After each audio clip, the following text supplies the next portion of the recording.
So, Alan, you have a site where people post pictures, and if you describe it like that, it's a place where people post images. People Right. feel so connected to that site, though, in a way that I think is really unpredictable.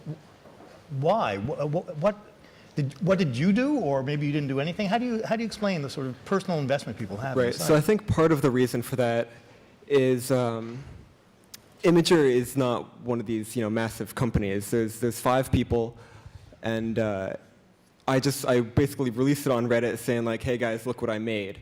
And then ever since then, you guys have kind of like grown up with it. I'm sure there's some people here who remember that first post of, it was like something like, my gift to Reddit, I made an image host that doesn't suck. And, ever since then, you have watched it grow and watched it become, over time, the thing that it is now. And so that kind of personal connection of, I guess, growing up with it might be part of the reason you feel connected to it. Another reason is the community behind Imgur. You guys have recently named yourself Imagurians. So, and you have a mascot called the Imagiraffe. So I think you guys are making that experience. There isn't anything that Imgur has done to make you feel connected to it. That's been your own doing, and you've built a community, and I think that's it. So actually, I want to disagree with you, because I think there is something that you've done, which is there's nothing on the site that is not there to help the users. Imgur is all about the user. We could plaster the site with ads, and we could triple our revenue in a day if we did that, but that's not the point. That's not what Imgur is.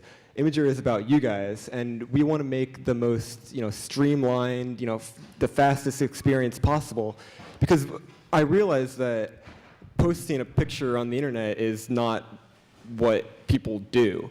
It's sort of like uploading your image is the middleman. It's the actual sharing your image and connecting with other people that way. That's what you're actually doing. The actual upload, that should be, you shouldn't even think about that. You should click a button, it should upload, it should give you a link, and then you can actually start sharing it out and, putting it on Reddit, putting it on Twitter, doing whatever you want with it. So, Imgur is all about the user. Yep. And Brian, how does Reddit scale intimacy so well? So I think there are 2 main things. One is similar to the elevator idea. Like, there are a lot of niche subreddits. So like, if you have some very specific interest, you can find a place to talk about it on Reddit with other people who are just as obsessed as you. So that's really great. Another thing is the way the commenting works. That people are voting on the comments. So like, it tends to work out that the best, most insightful discussion will arise out of this massive thread of thousands of comments. Like, there will be a lot of stupid, like, circle jerky comments, but if you dig in enough, you can find some real insightful stuff.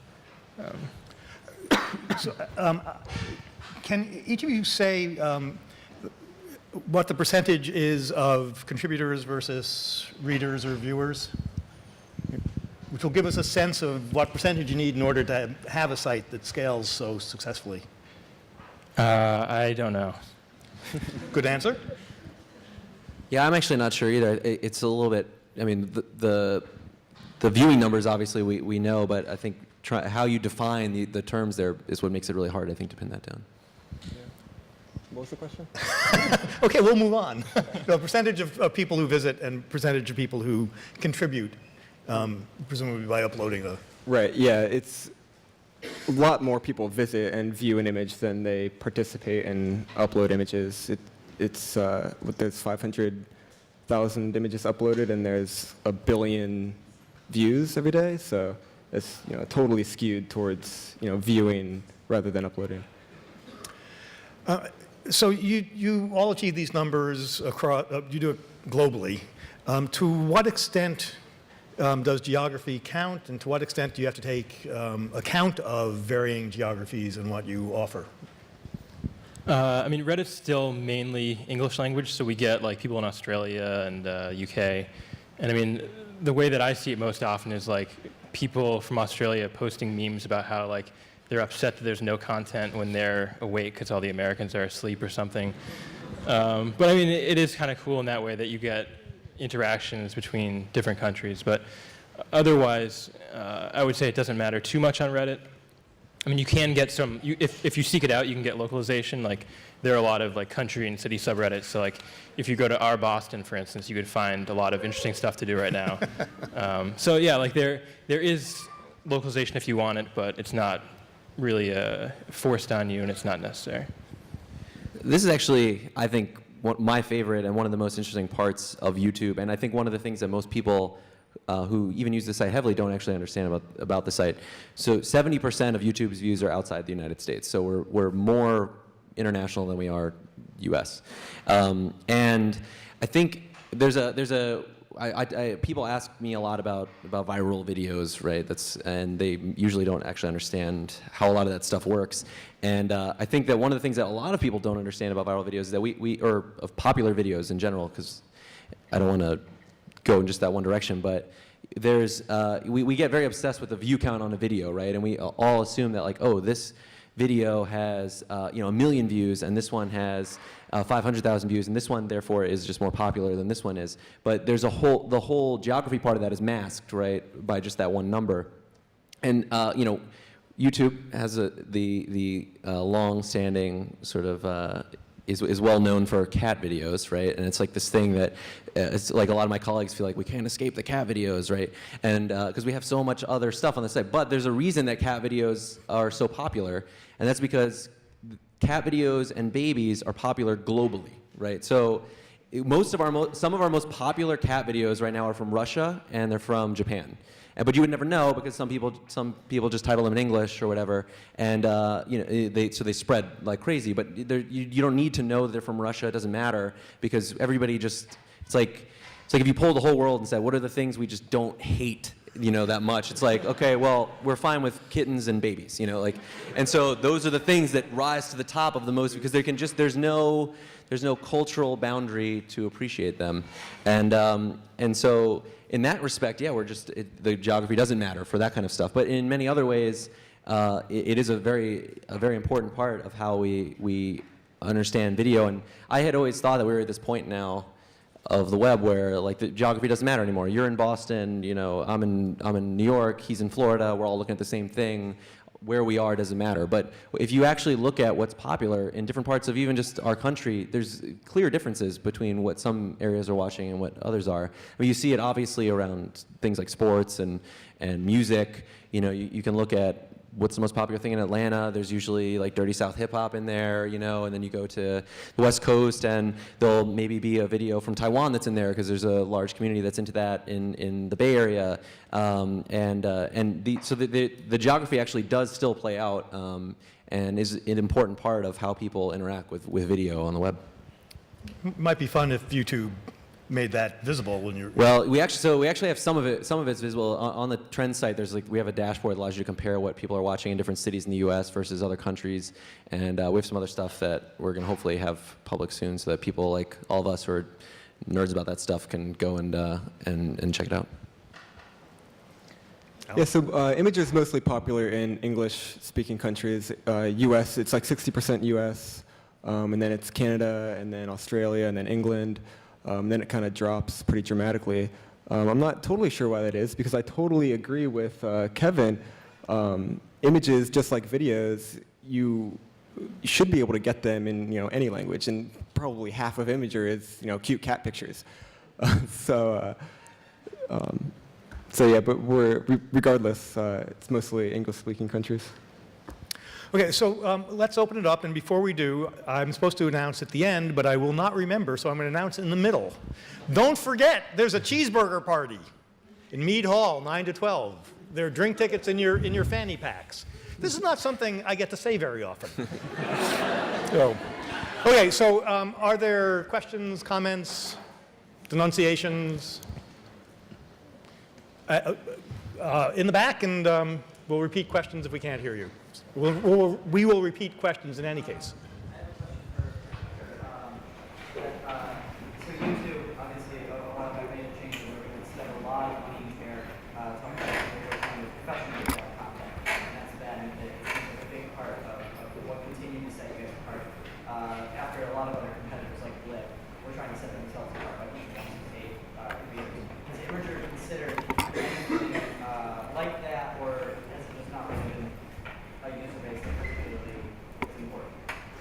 Repeat the question, please. So you mean, is Imgur getting into more premium content? So the kind of long-term goal for Imgur is to become, an entertainment destination. We want, to come in and create memes and just, look at funny content. But the professional kind of photo space is pretty well taken care of, I guess, in my opinion. You've got Picasa and Flickr, and you can buy images from stock images. So Imgur wants to be the entertainment destination for images, more like a YouTube for images, where you would go to YouTube to look at viral videos. So in this case, you'd go to Imgur to look at viral images. Well, I guess I'm asking for the reason that I know a lot of bloggers who have these issues with their content getting thrown on Imgur. And this is also a problem when people had videos, on different embed systems, because it was thrown on YouTube. They were no longer able to make the ads. They weren't able to make content. And I was wondering if that was a solution that seems like it could, provide some more peace, because it's obviously making it much easier for Redditors to look at stuff, to look at great stuff from blogs. When it's thrown on the Imgur, stuff doesn't go down, it's easily more flexible, but, some revenues obviously being also people who make that stuff. Have you tried to think about ways to deal with Yeah, definitely. So one of the kind of long-term goals, the only problem is that we're not exactly sure how to do this, is to find the original source for an image. And I realize that's super important, especially for like webcomics and for bloggers who have actual images, and then they just get reposted to Imgur. That is a problem, but then finding out where the image actually came from is another problem. And we are actually working on something where we can hopefully find the original source, but it's just a really hard problem. And a lot of people suggest using services like TinEye and Google's got an image search now, but the problem with those is that it just lets you see where the image is elsewhere on the internet, not actually where it came from. So it's just a hard problem to tackle, but yeah, hopefully, we can. When you think about scaling up to your full ambition of being the destination site for images, what sort of structural problems do you foresee, if any? What would you have to do in terms of architecture? Is that a problem? Or what would you have to do in terms of navigation tools or social tools? Or do you just see it sort of as just keep getting bigger and bigger and you'll be there?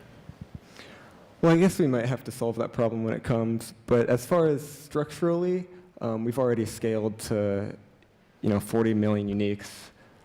So the infrastructure is already in place to scale even higher. Okay, so he has 1 trillion. Yeah. He's got a TR trillion. It's there, so. 140 views for every person on Earth in 1 year. That's not that everybody on Earth is watching YouTube, though, obviously. There's people here who probably watched thousands of videos, Yeah. I have.